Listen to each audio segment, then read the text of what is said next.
Seguimos acompañándoles en esta jornada de viernes y para despedir el programa vamos a conocer la figura de Sofía Casanova, una escritora y poeta gallega que se convirtió en la primera mujer corresponsal de guerra y que ha rescatado, muchos dicen, del olvido. La invitada que nos acompaña en la jornada de hoy en este libro, Azules son las horas. Ella es Inés Martín. Muy buenos días, Inés. Hola, buenos días. Bienvenida a Cantabria por la mañana. Muchos dicen que ha rescatado del olvido a Sofía Casanova. ¿Cómo conoce Inés la historia de Sofía? Pues si te dijera que la conocía antes de escribir la novela te estaría mintiendo. Yo, como tantísimos otros, no conocía a Sofía Casanova, no sabía quién era, hasta que, bueno, yo soy periodista, yo trabajo en la sección de cultura del diario ABC y un día leyendo el periódico me encontré con un reportaje que se titulaba La periodista que entrevistó a Trotsky. Me llamó mucho la atención, empecé a investigar, empecé a tirar del hilo y descubrí que esta periodista se llamaba Sofía Casanova y que tuvo una vida de auténtica novela. Entonces eso fue lo que me decidió a dar el salto al otro lado y pasarme a la ficción. Lo escribes a modo de novela, como dices, pero perfectamente se podría haber hecho una biografía, ¿no?, con una vida tan interesante. Sí, pero yo tuve claro desde el primer momento que quería que fuera una novela, porque bueno, es una novela además que está contada, que está escrita en primera persona, porque creía que la voz de Sofía Casanova tenía la suficiente fuerza, la suficiente potencia, era lo suficientemente importante como para que estuviera contada en primera persona. No tuve duda en ningún momento de que debía ser una novela y no una biografía. Una mujer que ha estado presente en 4 grandes guerras, una de ellas esa Primera Guerra Mundial, que además fue propuesta para conseguir el Nobel de Literatura. Sí. ¿Cómo puede ser una desconocida para el gran público? Pues mira, Sofía tuvo, yo creo que 2 problemas fundamentales. El primero es que fue una mujer en un mundo de hombres. Imagínate lo que suponía ser corresponsal de guerra a principios del siglo XX. Si ahora es uno de los trabajos más duros, por no decir el más duro del periodismo, a principios del siglo XX era una tarea, en fin, increíble, ¿no? Imagínate eso siendo una mujer, cuando todos tus compañeros eran hombres, cuando te tenías que desenvolver en un mundo que estaba prácticamente reservado a los hombres. Ese fue el primer problema que tuvo Sofía. Y el segundo problema que tuvo Sofía es que pasó gran parte de su vida fuera de España, porque ella se enamoró de un filósofo polaco, Wincenty Lutosławski, y se casó con él, sí, en Madrid, pero nada más casarse se marcharon de España y se instalaron en Polonia. Eso hizo que la Primera Guerra Mundial, que el estallido de la Primera Guerra Mundial pillara a Sofía Casanova en Varsovia. Comienza a escribir muy pronto, comienza además haciendo poemas y tiene un gran mecenas, ¿no?, que incluso le invita al Palacio Real. Sí, es Alfonso XII. Alfonso XII se quedó prendado literariamente de Sofía Casanova cuando ella era muy jovencita y empezaba a recitar poesías en la corte, ¿no?, en su corte. Tanto es así que sufragó su primer poemario, el primer libro de poemas de Sofía Casanova lo paga el propio Alfonso XII. A partir de ahí Sofía entra en contacto con toda la intelectualidad de aquel Madrid de finales del siglo XIX, ¿no?, aquellos salones literarios en los que se movía Zorrilla, en los que la cultura era algo que era vibrante, ¿verdad? Allí conoce también a su marido, si no me equivoco, sí. Se marcha con él y de algún modo, decías a Polonia, abandona su carrera. Es algo típico, ¿no?, en muchas mujeres. Claro, y por desgracia, estamos hablando de finales del siglo XIX, pero por desgracia es algo que sigue pasando, ¿verdad? Esta semana que hemos celebrado el Día Internacional de la Mujer Trabajadora, yo siempre digo que la mejor celebración sería que no hubiera un día de la mujer trabajadora, porque igual que no hay un día del hombre, ¿no? No sería, si no fuera necesario, sería el mejor síntoma de que todo va evolucionando y de que todo se va normalizando. Como bien dices, Sofía conoció a Wincenty en uno de estos salones literarios, en una de estas tertulias literarias del Madrid de finales del siglo XIX, y lo deja todo por amor, como tantas veces sucede, ¿no? El amor se cruza en tu vida, te da la vuelta y sales corriendo en esa dirección. Como bien has dicho, ella, digamos que dejó apartada su carrera, una carrera que ya era importante, que a pesar de que era incipiente, Sofía ya era muy conocida en el Madrid de aquella época, era una escritora reconocida, una poeta reconocida, y sin embargo lo aparta, digamos, momentáneamente para dedicarse a su marido, para dedicarse a su familia, para dedicarse a su casa, y sin embargo el matrimonio entre Sofía y Vincenti no fue un matrimonio feliz, porque Vincenti era un filósofo y era un genio, pero esa genialidad también le llevó a la locura, por decirlo de alguna manera. Él estaba obsesionado con convertirse en el padre del libertador de Polonia y debía ser un varón.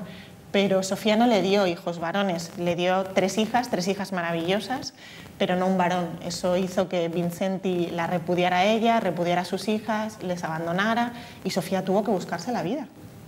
Quizás si no fuese porque su matrimonio fue mal, no se hubiese convertido, ¿no?, en la periodista que fue. Claro, sí, son estas casualidades que yo digo causalidades, ¿verdad? Claro, al final, igual que si no hubiera conocido a Vincenti, no hubiera terminado en Polonia, y por lo tanto no nos hubiera narrado de aquella manera tan vigorosa, de aquella manera tan potente, pues acontecimientos que han marcado la historia más reciente de Europa, como la Primera Guerra Mundial, como la Revolución Bolchevique, o ya siendo muy mayor, la Segunda Guerra Mundial.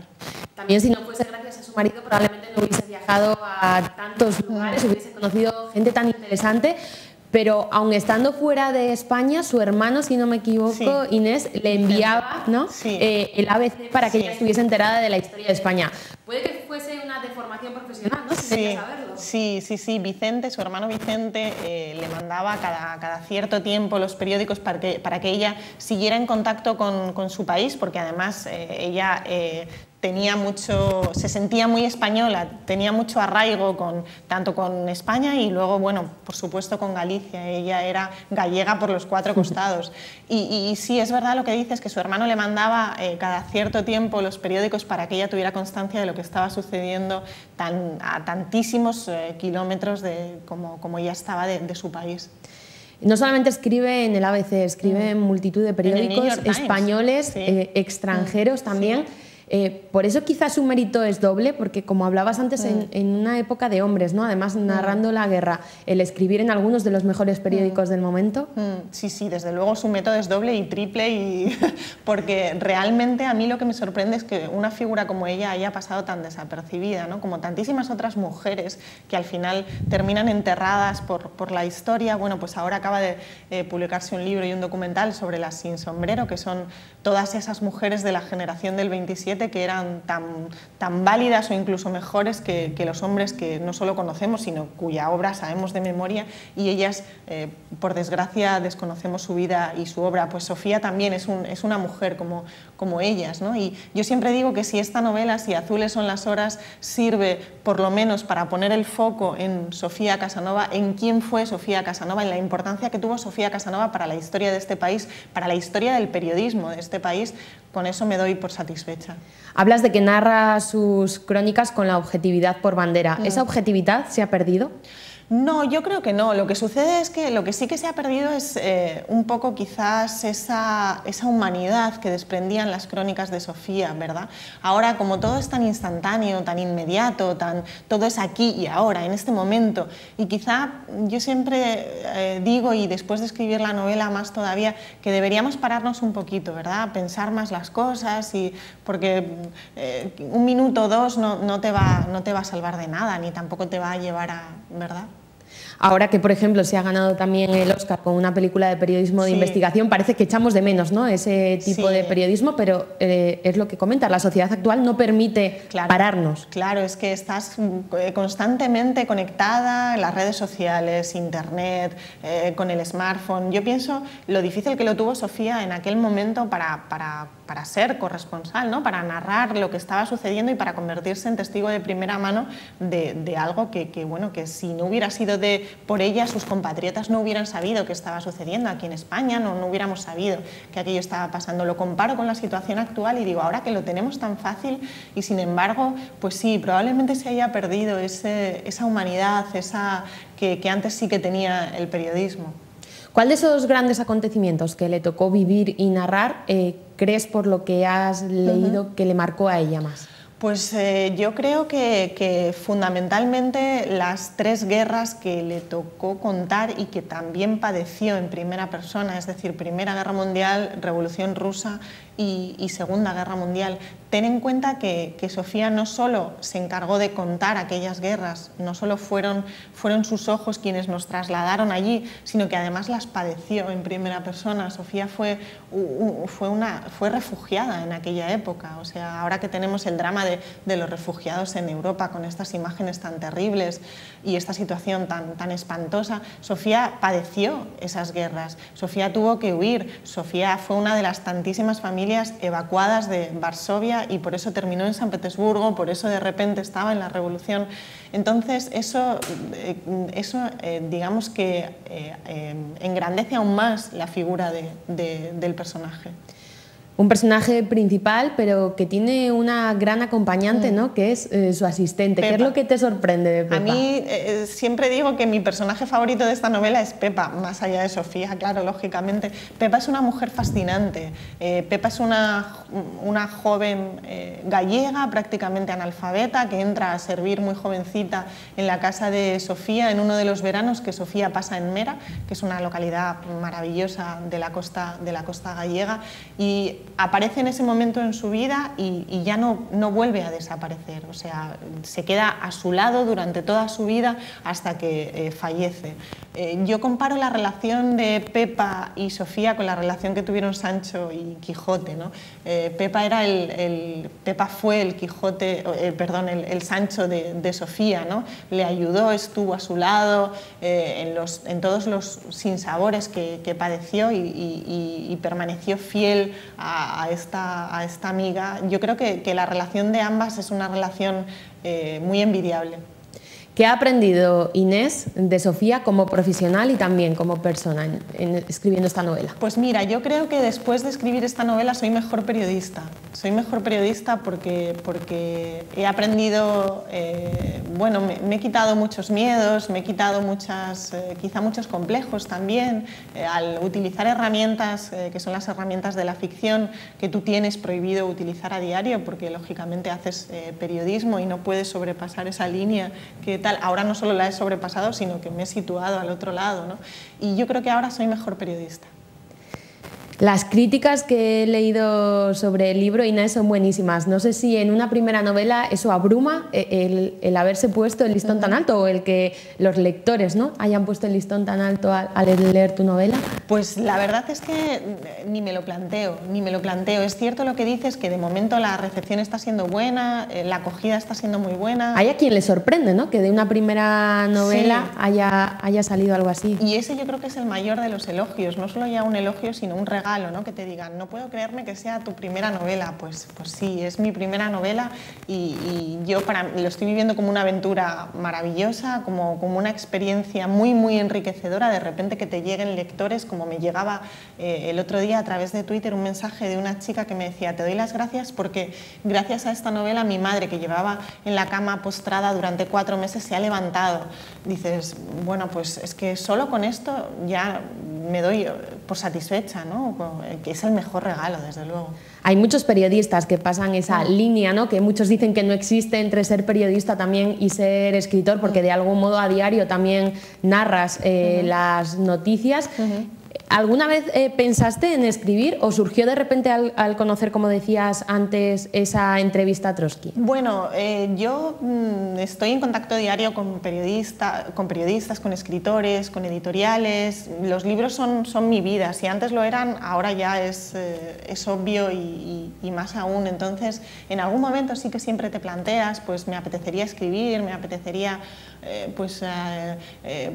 contar una historia que fuera... Pero bueno, tú igual que yo, pues sabemos que la vida de periodista te deja poco tiempo para más, ¿verdad? Entonces siempre lo vas posponiendo y dices, bueno, ya encontraré el momento, hasta que de repente se te cruza un personaje como Sofía Casanova, que se me cruzó a mí y dije, este es el tren al que me tengo que subir y allá que me subí y bueno, desde luego no me arrepiento en absoluto.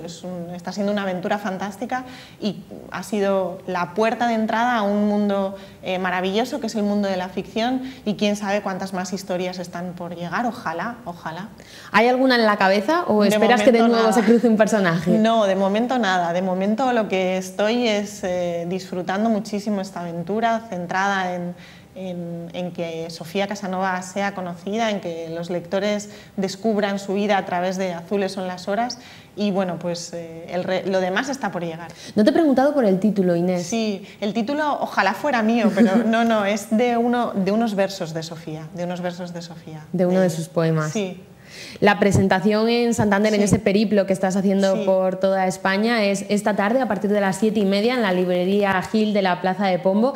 ¿Cómo estás viviendo los encuentros con los lectores en esas presentaciones? No sé si te las imaginabas de alguna forma. Pues a ver, yo he ido a muchísimas presentaciones e incluso me he encargado yo de presentar libros de otros, ¿no? Entonces ahora es una sensación muy, muy bonita, es una sensación muy emocionante vivirlo del otro lado, y la verdad es que bueno, pues lo estoy viviendo de una manera muy emocionante.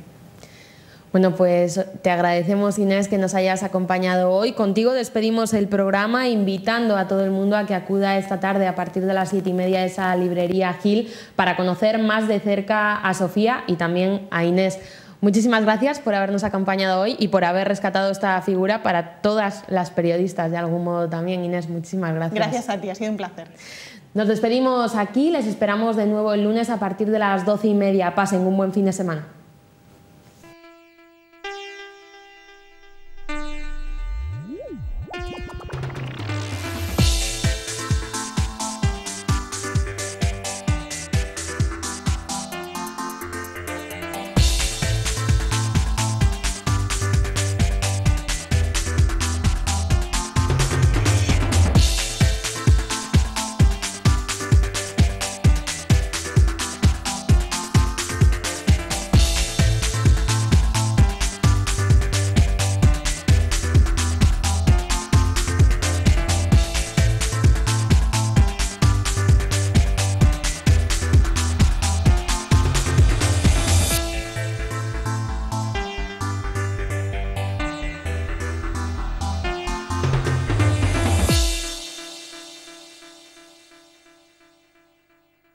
El Trastolillo, más de 10 años innovando para los más pequeños de la casa.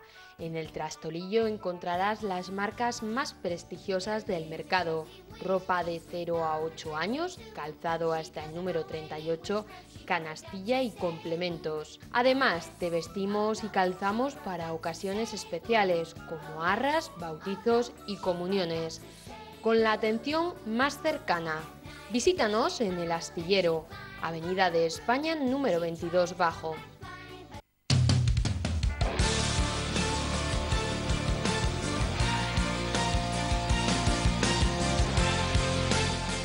Casa Mariano, magnífico ambiente, picoteo, menús, comidas, calidad y precios en su cocina tradicional.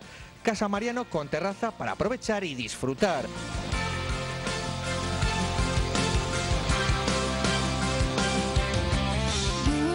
Casa Mariano, calle Vargas, Santander.